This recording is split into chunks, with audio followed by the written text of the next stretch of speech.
Olá, serei seu professor nesta videoaula de atuadores hidráulicos e rotativos. Vamos começar? Atuador hidráulico, atuador rotativo e atuador oscilante. Na aula passada, nós falamos dos atuadores pneumáticos, os atuadores que utilizam o ar comprimido para uma movimentação. Agora nós temos os atuadores hidráulicos. A concepção é a mesma dos atuadores pneumáticos, porém o líquido, o fluxo do líquido agora é o óleo. Os atuadores hidráulicos utilizam o óleo como o fluido para a movimentação desse cilindro. Isso é bastante importante porque no ar comprimido estamos gerando movimentação através do ar. Então o ar, ninguém liga muito se você está descartando o ar, para a atmosfera, por exemplo. Agora, um líquido pneumático, um líquido hidráulico desse cilindro, caso ele seja jorrado, já vai causar uma série de problemas, principalmente de manutenção.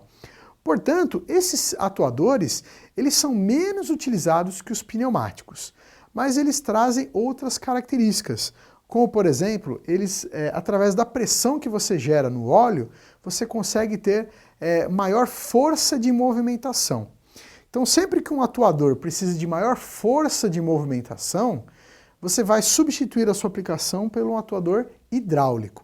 Enquanto o atuador pneumático, ele é utilizado para movimentações simples, sem a necessidade de muita força.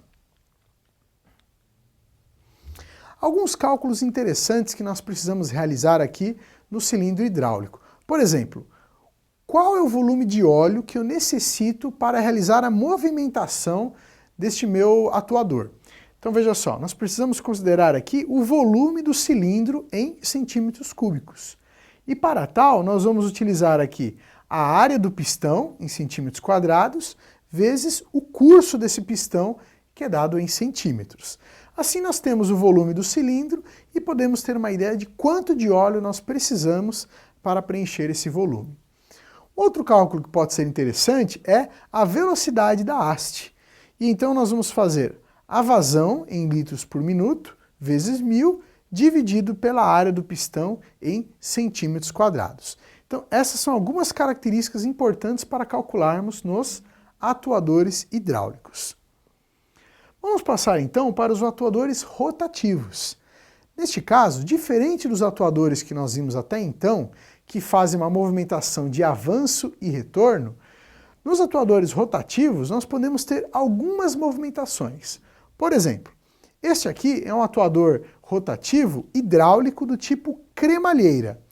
Vejam como ele funciona em corte. Nós temos uma cremalheira que fará essa movimentação de avanço e retorno, mas através de um giro desse eixo da cremalheira.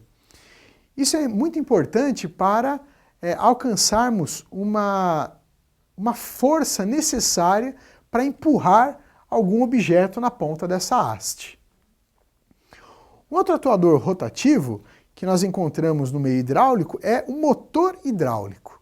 Motor hidráulico, nós já falamos sobre motores elétricos. Motores que a partir de uma energia elétrica geram um campo magnético e aí nós temos a rotação. Agora nós temos o motor hidráulico, ou seja, a partir do fluxo desse fluido hidráulico, nós temos a movimentação rotativa deste atuador. Eu já vi algumas poucas aplicações, mas já vi aplicações de motores hidráulicos na indústria.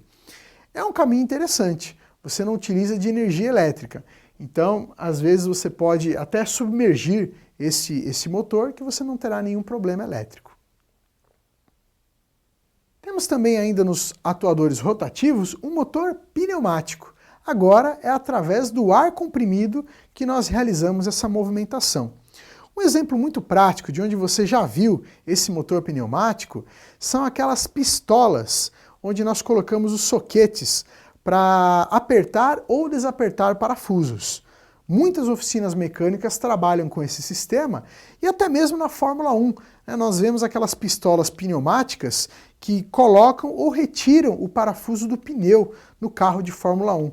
Você pode perceber que tem aquelas mangueiras penduradas, justamente para conectar o ar comprimido a essas pistolas e lá nós temos um motor pneumático. E o atuador oscilante?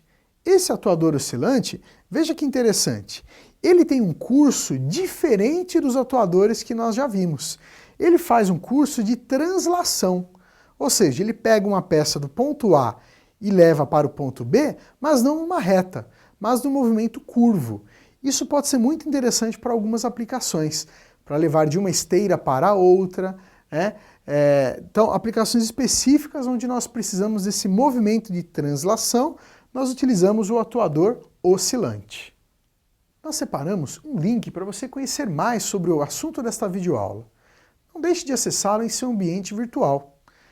Estamos deixando aqui um link sobre atuadores rotativos. Assim você consegue verificar mais aplicações e algumas características para esse tipo de atuadores. Bom, pessoal, espero que esteja claro o assunto atuadores hidráulicos e rotativos. Caso ainda fique alguma dúvida, assista novamente essa videoaula. Até a próxima!